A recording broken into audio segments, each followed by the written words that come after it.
Welcome back to One Stop Law.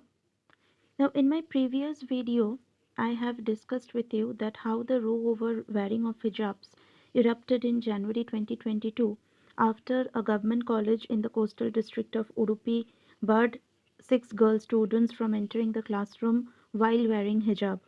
This triggered a growing cascade of protests and, in some cases, some violent standoffs between those supporting the right to wear hijab and those against it. Protests escalated dramatically after fringe Hindu groups mobilized men wearing saffron shawls to stop women in hijabs from entering schools and colleges. Clashes broke out in various districts of Karnataka, prompting the Karnataka government to issue a controversial order on February 5th of this year 2022 that said students would not be allowed to attend classes if they insist on wearing a hijab. Now, this government order was challenged in the Karnataka High Court by the girl students who were restricted from entering the classroom, and the Karnataka High Court on 15th March 2022 came out with its much anticipated judgment. Now, before I take you specifically to the Karnataka High Court judgment on this issue and analyze that judgment, because this video is on Indian Judiciary on hijab ban, I will take you through some of the precedents in this regard before I come to the very recent Karnataka High Court judgment. Now, as you can see, I have three case laws here on this regard. I will analyze them one by one. Interestingly, all these cases are from the state of Kerala. So all these judgments are actually from the Kerala High Court and we will look into them one by one. Now the very first case in this regard was the case of Nadha Rahim versus CBSE in the year 2015, where the dress code prescribed by CBSE for appearing in the pre-medical entrance examination was at issue. The board had only allowed wearing half-sleeve kurta or salwar to appear in competitive examination. Two aggrieved Muslim girls approached the Kerala High Court contending that the dress code prescribed by CBSE would prejudice insofar as their religious custom mandates them to wear a headscarf and also full sleeve dresses. Rendering the findings, Justice K. Vinod Chandran observed that the dress code as such couldn't at all be said to be wrong or improper, especially considering the judgment of the Supreme Court, which had flagged the indigenous methods by which copying was resorted to by means of electronic gadgets wired to the body itself, etc. At the same time, Justice Chandran noted that it could not be ignored that in our country, with its very diverse religious customs, it cannot be insisted that a particular dress code to be followed, failing which a student will be prohibited to sit for examinations.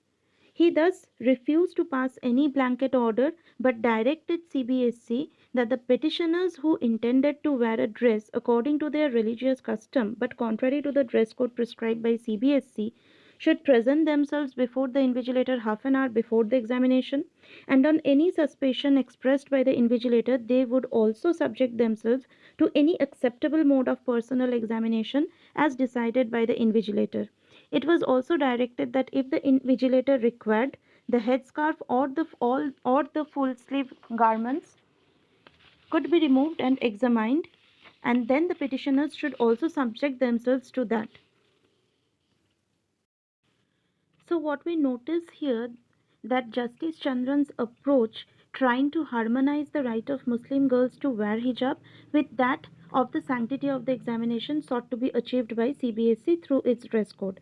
Justice Chandran did not render any findings here whether hijab was an essential part of religion or protected under Article 25 because that was not the issue here. Now, the next case was of Amna bint Bashir versus CBSE a year later to the previous case. Now, in this case, also, a female candidate who was appearing in a competitive exam challenged the dress code prescribed by CBSE and she was joined by her father in this petition. The dress code had mandated the candidates to wear light clothes with half sleeves, not having big buttons, brooch, or badge, or flower, anything. Petitioners assailed the dress code on the ground of violation of fundamental rights as prescribed under Article 25, 1 of the Indian Constitution. Now, in this case, Justice A. Muhammad Mustaq examined whether wearing the hijab is an essential part of the religion or not. And for that, he referred to the famous Sri Srirumat case. I have discussed that case in my previous video. I will provide the link if you want to go through that. So, Justice Mustaq examined Quranic injunctions and the hadiths to hold that it is an obligation to cover the head and wear the long sleeved dress except for the face part and exposing the body, otherwise it is forbidden. He then on went to examine whether the right to wear hijab can be regulated by the exceptions for the exercise of right to religion, that is public order, morality, health and other fundamental rights as prescribed under Article 25. There he noted that the rationale for prescribing a dress code by a board, in this case CBSE, is to avoid malpractices in the examination, and that such a prescription was not by invoking an interest of public order or morals of the society. He found the dress code prescribed by the board was not based on any of the grounds on which right to religion could be regulated. Therefore, he allowed the petition but also safeguarded the interest of the board by allowing the invigilator to frisk such candidates, including by removing their scarf. Now, this decision of the Kerala High Court, single judge bench Kerala High Court decision, was challenged by CBSC, and on an appeal in the Kerala High Court, the division bench refused to interfere with the earlier decision. Now, the next case was again in the Kerala High Court in 2018, where a petition was filed by two minor girl students. Actually, their father filed the petition. The girls were studying in a private school, and where the dress code of that private school was challenged in the petition because, according to them, it was against their religious belief in as much as it denied them to wear a headscarf as well as full sleeve shirt. Now, it is interesting to note here that the same judge who was the single judge in the previous case of Amna Bint, that is Justice A. Muhammad Mustaq, here also he was the single judge of this case, but in this case he took an opposite turn. And he said he refused the relief to the petitioners, and he held that petitioners could not seek to impose their individual rights against the larger right of the institution. So, in this case, the court, in fact, the same judge took a different approach by prioritizing competing fundamental rights. It was held that if the dominant interest was not allowed to prevail, servient interest would march over the dominant interest, resulting in chaos. To quote him, the dominant interest in this case is management of the institution. If the management is not given free hand to administer and manage the institution, that would denude their fundamental right. The constitutional right is not intended to protect one right by annihilating the right of others.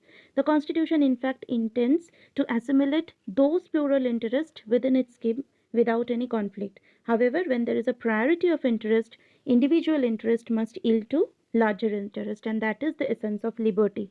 So, he gave priority of collective interest over individual interest, and in this case, the right to wear hijab in private school was denied. But it is pertinent to mention here that this was also a single judge bench, and this decision was never challenged in the higher bench. We know, we have seen decisions being overturned in a higher bench or in a higher court, but in this case what happened, the girl's father simply took out the girls from that school and went on to some other school. So the decision was never challenged. So we can say that this particular judgment has actually remained as an open end judgment because it was never challenged in a higher bench.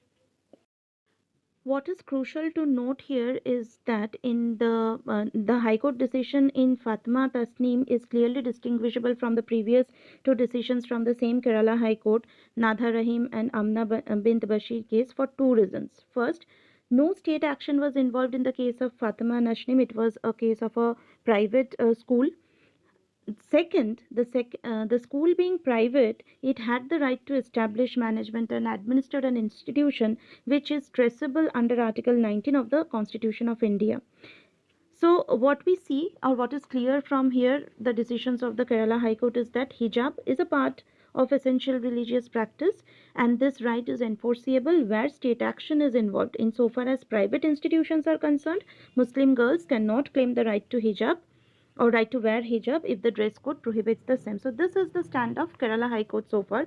Now we should keep in mind that till now we do not have a Supreme Court judgment on this, and Kerala High Court decisions are never binding on Karnataka High Court. But these decisions were definitely kept under consideration when the Karnataka High Court came with its judgment. Now this video will get more longer if I try to analyze the whole of the Karnataka High Court judgment on hijab ban issue in this video only. So I don't want to do that. I want to end this video here by analyzing all the legal precedents available till date before the Karnataka High Court judgment basically on this hijab ban. I have discussed all those judgments in details. In my upcoming video, I will analyze the Karnataka High Court judgment of this March 2022 in details, and I will also sum up the issue before we come up with the Supreme Court judgment. Thank you all.